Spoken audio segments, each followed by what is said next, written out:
family. I am Lakeisha Paul, and we are the House of Hope Atlanta. Our pastor is Dr. E. Dewey Smith Jr., and here we believe that life with God is better in every way, every day. We would like to first start out by thanking all of our producers, our engineers, and the host of behind-the-scenes staff that makes this show possible. We would also like to thank you, our Boss Up family. Without you watching and rocking with us every week, there would be no us. Now, family, tonight's show is going to be about Be Your Brand. Amazing guest here with us tonight. He is the founder of the See It brand, and he has sustained over a 25-year career in the music and entertainment industry.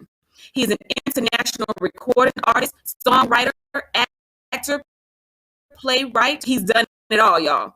He started the See It brand in 2013 and has a platform for fellow entertainers and entrepreneurs so that they can develop and display their talents and skills before a mainstream audience. Under the umbrella of the See It brand hails the renowned celebrity performance group known as the See It Choir. Through this platform, this brand has found success in the big and small screens through network television appearances and major motion pictures, along with performances on large, including the Super Bowl 53 in 2019. Now, with all of these accolades and all of this success, he professed that his greatest success is being a husband and a father. Boss Up family, please join me in welcoming Greg Kirkland Jr. Greg, say hello to our Boss Up family. Hello, everybody. Hello, Boss Up. What's happening? Good to see everybody. So grateful, Keisha, for this opportunity to join you today. I'm so happy. And we are so happy to have you. We would like to welcome everybody and thank you all for joining us. We're going to ask that you share this video on all of your platforms with your family, your friends. Invite someone to watch so that they do not miss out on this great conversation. So let's get started, Greg. So knowing that you are my personal friend and you say that your greatest success is being a father and a husband, tell us a little bit about your family. So I'm married to Leslie Cooper Kirkland.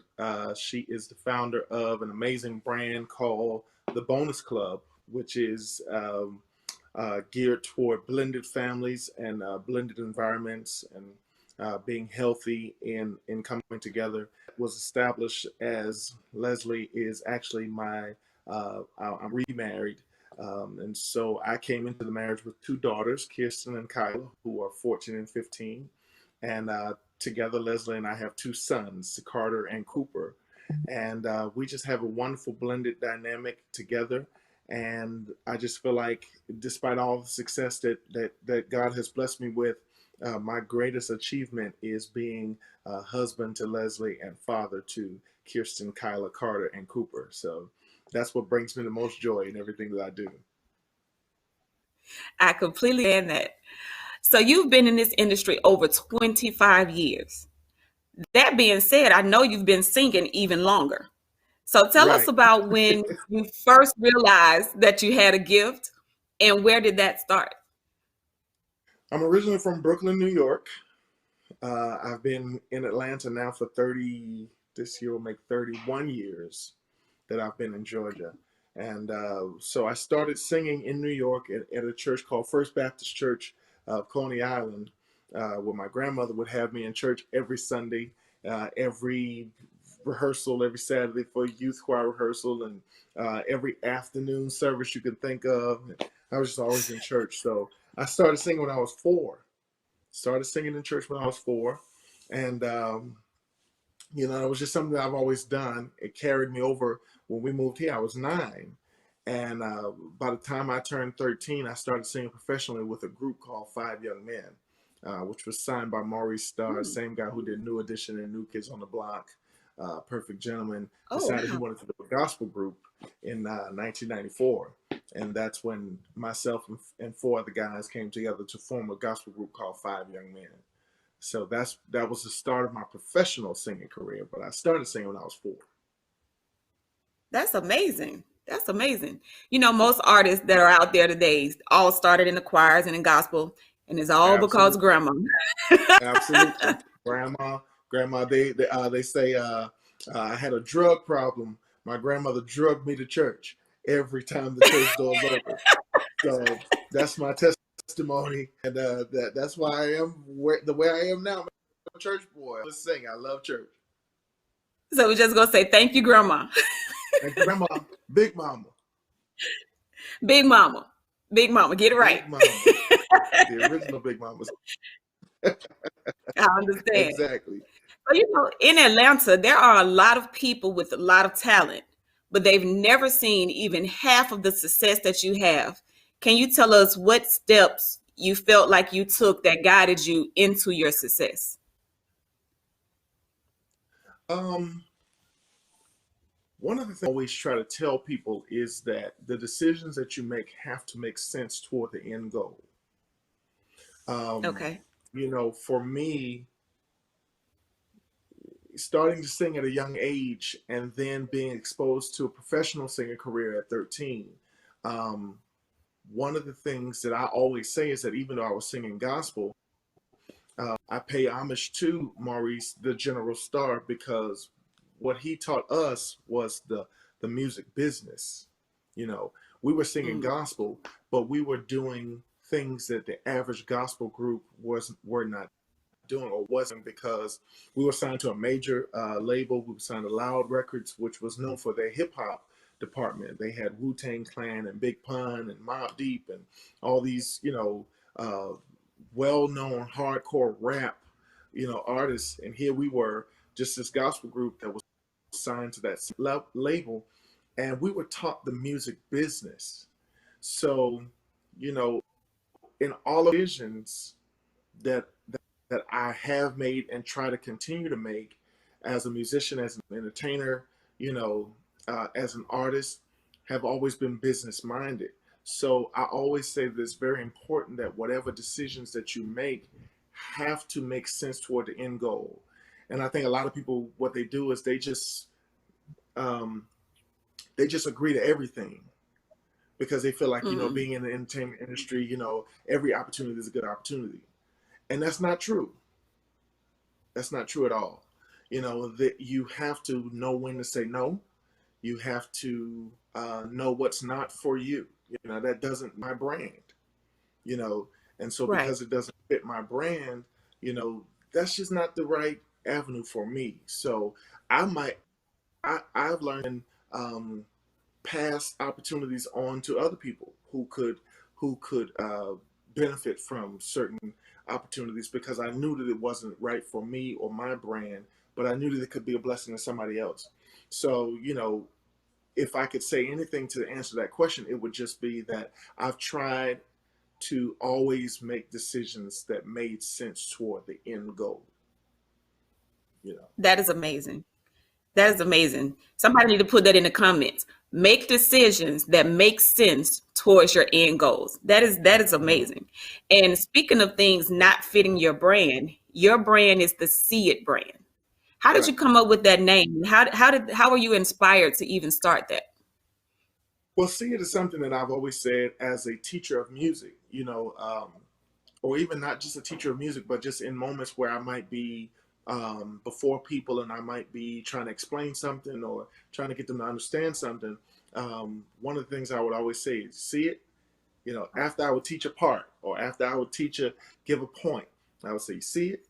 You know, and it started catching on with my choirs, with my groups, with the audiences and things like that, to where before I could say it, they would say it to me. Um, and and in 2013, I sat down with a wonderful woman. Her name is Deanna Hobbs. She's from Buffalo, New York. As an empowerment movement, empowering women movement, and it's very big, very well known. Um, and she and I had the opportunity. She was here. She was here to do an interview on television, and she's a family friend. So I agreed to kind of show her around and chauffeur her around to get her where she needs to go. And in us sitting down and having breakfast one day while she was here, she said to me that she felt in her spirit that the Lord was sharing with her that I needed to brand myself. And she was saying that, you've spent so much time building the brands of other people, building the brands of other, moguls and things of that sort, pastors and business people. And she said, it's time for you to brand yourself. And when she said that, the only thing I heard was see it. That's the only thing I could hear. And so I literally just started using my social media platform and hashtagging see it. So Okay. anything I would post, I would hashtag see it, and it caught on, and everybody just began to love the movement and love where it was going. And that was the start of the See It brand. I knew that it was something that I wanted to offer to people who were also dreaming or trying to be entrepreneurs and things of that sort, who just didn't know how to get started. And so I started the See It brand to help motivate people to get started on their own brands and their own, entrepreneurship and things. That's amazing. Thank Take something that you've been saying and doing almost all of your life and flip it and brand it. That's you. awesome. That's all. And That's it. that's what tonight's show is about. Brand Wow. yourself. Absolutely. Be your brand. Absolutely.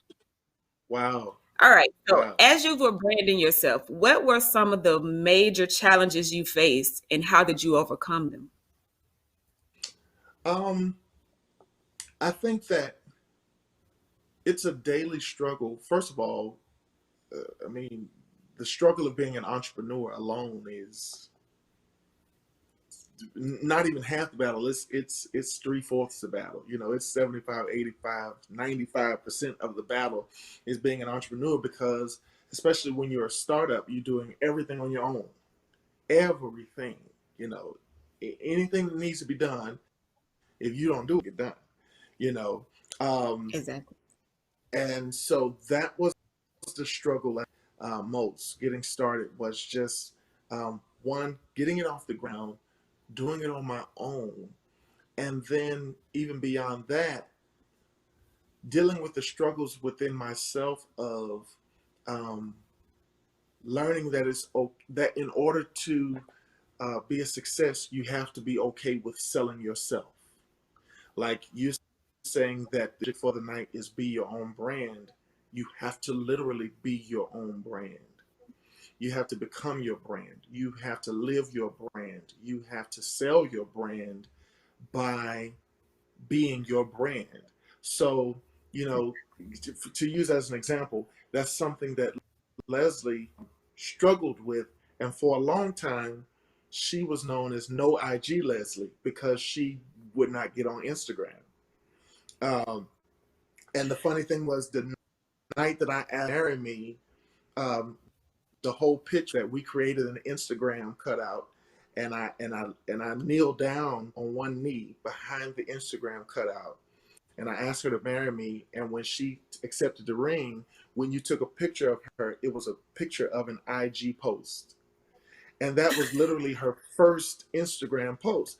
Well, the reason why she was shy away from Instagram is because what she knew about Instagram was a bunch of selfies, and there was a bunch of, look at me, look at what I'm eating, look at what I'm doing, look at what I'm, and then she went from No IG Leslie to I Am the Bonus Club, because then she began branding herself. And one of the things that I would always teach her is you have to be okay talking about yourself, selling yourself, being your brand. Not where you're arrogant and, hey, look at me and look what I'm doing, but to expose what the gift is that God has put in you so that other people know about it. Because if you don't sell And it, to inspire. exactly. It's to be an inspiration to us, to say, this is a gift that God has placed in me that I want to share with you because I believe that it could be beneficial to you. And I'm going to also, as you just said, inspire you and others to sell yourself and to be your best self and to be your own brand. So, it's just, that is, so going back to the question, my hardest struggle was doing it on my own, and believing in myself enough to be okay with selling myself and being my own brand. So now In being your own brand, one of the challenges that I've heard and come across is no matter where you go or what you do, you're Yep, associated with that brand. absolutely. So if that brand is not about being drunk Abs- and loud in the street, Absolutely. and that's what you're about, then Absolutely. the two don't go together. Absolutely. Absolutely. And that's why you gotta, when you be your own brand, you also protect your own brand. And so Exactly. everything has to make sense. All the decisions that you make have to make sense according to the brand that you represent, you know. And so Exactly. that's the point. I understand. So, you know, to do anything for over 25 years, other than breathing, but I don't know, even breathing now has become hard to do. You're right. I started to wear my That mask is the- for the interview, but I felt like I didn't put it together. But go ahead. Yeah. Uh-huh. but you know, 25 years is a long time. How have you been able to maintain and sustain yourself in the industry that long? Um, one one word I'll say is consistency. Um, and that is something that I strive to maintain. In order to sustain longevity, you have to maintain consistency. Um, because what people want to know at the end of the day, um, are you going to show up and are you going to produce? And is it Mm, going to be excellent? Um, and so, one of the things that you mentioned earlier that I've had success in being an artist, being a songwriter, being a playwright, being an actor, being a director, being a whatever you want to call it, minister, music, worship leader, minister, motivational speaker. These are all things that I have been blessed to have success in. One of the things that I always, and still to this day, I made a vow to God. And the vow that I made to God was that if you would enlarge, we, we're quick to pray the prayer of Jabez, where we want God to enlarge our territory. But then when God enlarges our territory, we're not consistent. mm, So one of the things that I promised God was that if you would enlarge my territory and continue to enlarge my territory, that I would vow and promise to give excellence in every area. I would not allow any area to fall by the wayside because I'm focused on another area. So mm. then in that you learn to balance and you learn to have consistency, and then that goes far beyond the success of um, secular success, but then that also spills over into how I started the interview. you know I have to be consistent in artistry, consistent in writing, consistent in acting, and all those things. Then I have to turn around and be a consistent husband and a consistent father and a consistent son and a consistent, you know what I'm saying? So it's consistency is what breeds longevity, you know. That's a Uh, great point. That's something else we could put in the notes. Somebody put that in the I comments. need these notes. Consistency. Consistency breeds longevity. I love it. I love it. Continue. That's what it takes. It takes your being able to show up and produce. You've got to show up and produce. Um, you know, Many times what happens is that we sell ourselves, and I heard a minister say this recently, that, we create these illustrious bios and resumes. Um, Hmm. but then what happens is that when someone who has the ability to change your life calls us, if you don't show up and produce what you've written in your resume and your bio that you have the ability to produce, you've lost an opportunity. So you Yes, Lord. have to be able to back up what you say. You got to have consistency, and then you have to have productivity. You have to be able to show up and produce what you say you're able to do. So if I'm in a music environment. I've got to show up with my voice. I've got to show up knowing my part. I've got to show up knowing my lyrics, which is the hardest thing for me in the world, you know. But then if I turn around and I and I leave that and I move into an on-screen situation or a writer's room, I have to show up with creativity. I have to show up with ideas. I have to show up with, because people want to know, can you produce? That's all it Exactly. comes down to. You know, when you look at people who, it's so interesting sometimes to see that people will judge somebody who they feel like, oh, they can't sing like me, or they can't write like me, they can't play like me. But guess what they are? They're Mm, consistent, and they show up and they produce. that's So, amazing. you know, you can have all the gifts in the world, but not be able to produce. That So is that's true. what it comes down to, in my opinion. Consistency breeds longevity. I love it. I love it. So now I know that the See It Choir has been in commercials. They've been in Tyler Perry movies and the Super Bowl and all these different things. But you are so humbled and down to earth and just an everyday guy. How do you maintain and stay grounded with all of the success and the recognition that you've gotten? Well, first of all, thank you. I really appreciate that. That blesses me to know that. Um, One of the things that I always try to tell people is that I can say it about me, is that I love God for real. You know, I love Him Yep. for real. You know, it's not something that I just keep in my back pocket to pull out when it works. You know, I Mm. love God for real, and so because I love God for real, um, I recognize that there's nothing that I have been blessed with that I got on my own. Mm. I recognize that there's nothing that I that that I'm blessed to be able to do that I can do on my own. Um, and so because of that, you know, there have been moments where I have been puffed up and stepped out to do something on my own because I felt like I was talented enough to do it.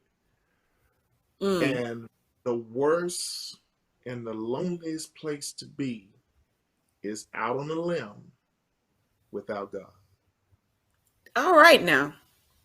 So when you learn that the only way that we can do what we do is dependent on Him, and the only way that we can acquire what we can acquire is if He gives it to us, then there's never a reason for us to ever be puffed up to feel like I can do this on my own. Look at what I've done, I've created. Look at what I've made. Look at what I'm able to do. You know, listen to my name. You know, I can do none of it and have been able to do any of it save the grace and help of God.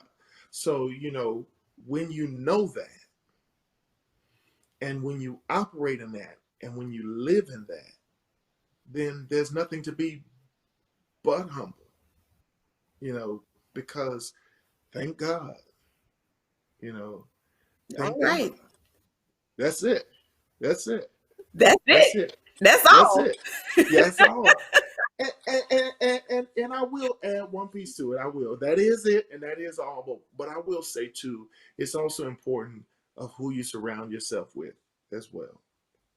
You know, That's true. because you've got to be surrounded by people who are accountability partners and people who will say, you know, to you, all right, you good, but you ain't all that. You gotta have those people around you to say, you good, but keep it together. You But know, exactly. And I have a great support system around me that don't just support what I do, but they support um, the vision and um, they just support my character and my integrity. They support that. So because they support that, then I make it a point not to let them down by, you know, ever being any more than what I feel I have the right to be, because if it had not been for God, and if it isn't for God, you know, we would fail at everything. That is amazing.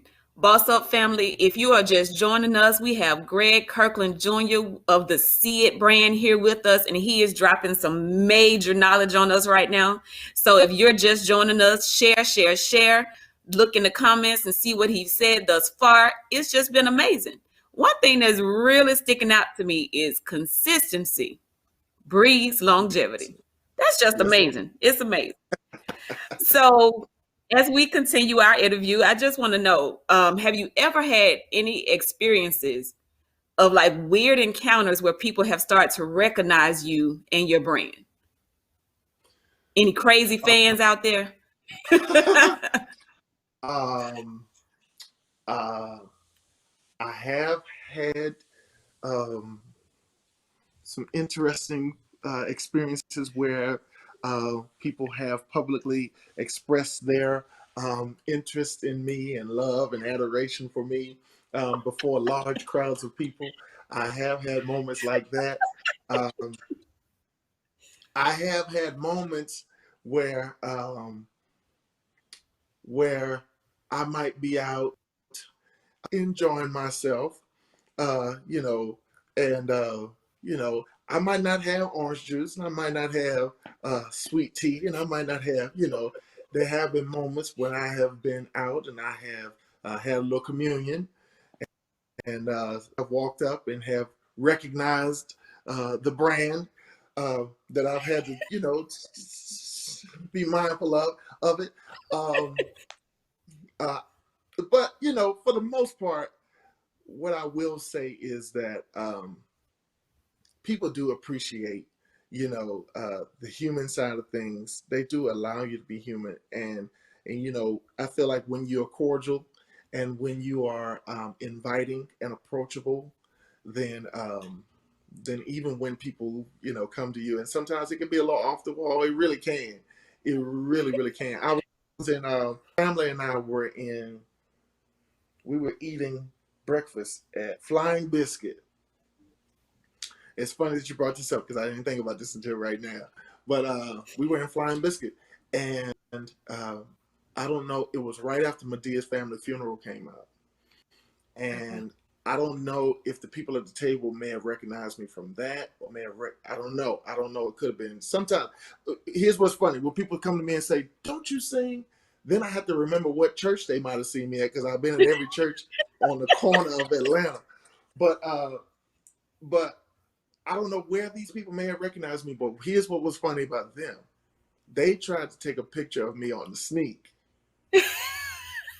So it wasn't awkward, but it was interesting because I had never been really faced with that part of it. Because most of the time, people just come up and introduce themselves and just say, you know, Right. they're blessed by the music. But this particular table, it was family, and they were trying to motion that phone, and I didn't see him. My mom did. My mom said, "Them people over there trying to take a picture of you." I'm like, nah, I don't believe it. And then I kind of looked out my periphery and I saw them kind of getting the phone and, like, you know, act like they were still doing what they was doing and snap the picture, whatever. So that for me was, I was flattered, you know. So there are some moments where it gets a little interesting. My daughters feel like we can't go anywhere, you know, because between church and you know, performances and TV and film and stuff like that, we do, it's whether we're in the mall or whether we're in a restaurant, typically, or whether we're at their school. You know, I'll go to their school for like a football game or something while they're cheering, and somebody wants to come by and they be like, "Greg!"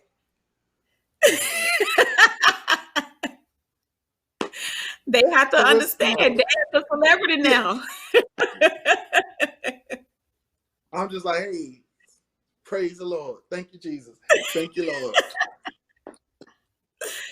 So in all of your work and everything that you've done, I understand that networking plays a big part in branding. Can you tell us what important role that has played with you? Sure. It's played an amazing role because that kind of goes back to also the point that I was making about being consistent and being able to show up and produce. Because Okay. what I will say is that a lot of the work, I always say this: work begets work. Right. So, people want to utilize a person that other people want. People want to utilize the service of someone or something that other people trust. So even when I branded the Seed Choir, our catchphrase is hire who the professionals trust. Hmm. Um, because networks talk, representatives talk, casting directors talk, A&Rs talk, label Exactly. representatives talk. So um, it's always good to show up and produce, to be professional, to be cordial, to be approachable, because work begets work. As you're working on one project, typically what will happen is if you show up and produce with excellence, then another project typically tends to stem from that project that you're doing. And also being okay with talking about what you do. Um, Okay. it kind of goes back to being able to sell yourself. In being your own brand, you have to be able to talk about yourself and know when it's time to talk about yourself and what to say about yourself to, again, not come off as arrogant, but to come off as I do know what I'm doing, and the opportunity to trust down to you, you'll be happy when we're done. There are moments. I was at a restaurant one day, my wife and I, my family, and we were talking, and I could hear the conversation that was going on next to me.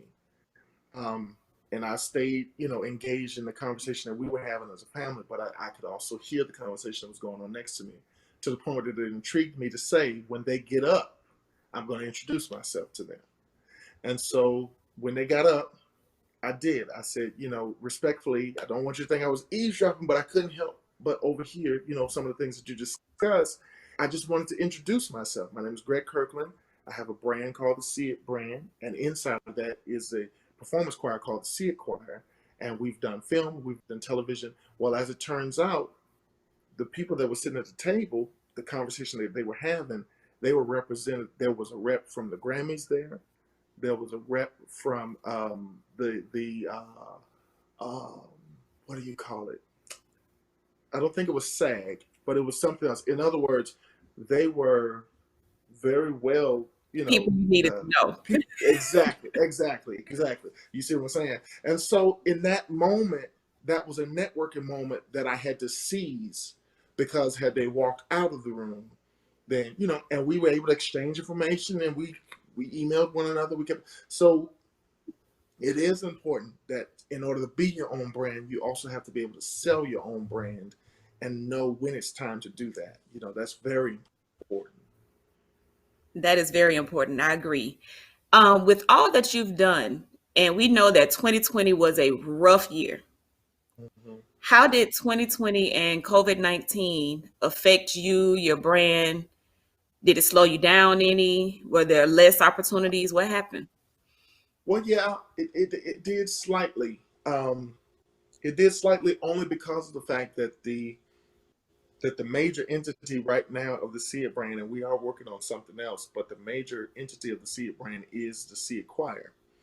And of course, with Okay. 2020, you couldn't have large gatherings, you couldn't have large groups, you couldn't have choirs, because they were saying that the spread of COVID was increased as you sing and as you gather. So we had to eliminate that aspect of uh, performances, because nobody was able to perform. The music industry literally shut down in 2020. um, Mm, what I was able to do, you know, early on, when I saw what was happening, I immediately incorporated the virtual aspect of what we do. So I immediately okay. put a system into place, where I, I've created a system to where I was able to send that out to all of our choir members. And whenever a client still wanted us to come, or if there was an event that we would typically do annually, things like that sort, what we did was, instead of being able to perform physically, we would just put together virtual videos of us singing, and you know, and send that to the client, and then the client was able to take that and use that for their event. That might have been virtual as well. So thankfully, God will give you a strategy, you know, if you stay open to Him, because one thing that you can't avoid is change. I mean, things must change, and in life, you know, you're going to be hit with obstacles. So what do you do? You know, what do you do as a brand? If that's all you have to depend on is your brand to, you know, provide for your household, you got to be strategic, and you got to, when it's time to pivot, when it's time to say, okay, what can we do, you know, to stay relevant in this time. So, you know, from a performance standpoint, COVID did hit us hard in 2020, but from a relevancy, is that a word? Close enough. To remain relevant, we incorporated the virtual aspect of what we do, and it really, really has still continued to be a blessing to us as a brand. So, you know, I'm thankful for that we were able to kind of keep moving that way.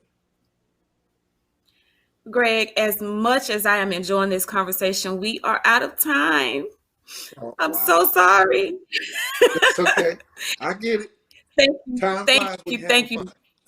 It does. Thank you so much for joining us. You have been a great guest, and we would love to have you back if you're available. Absolutely.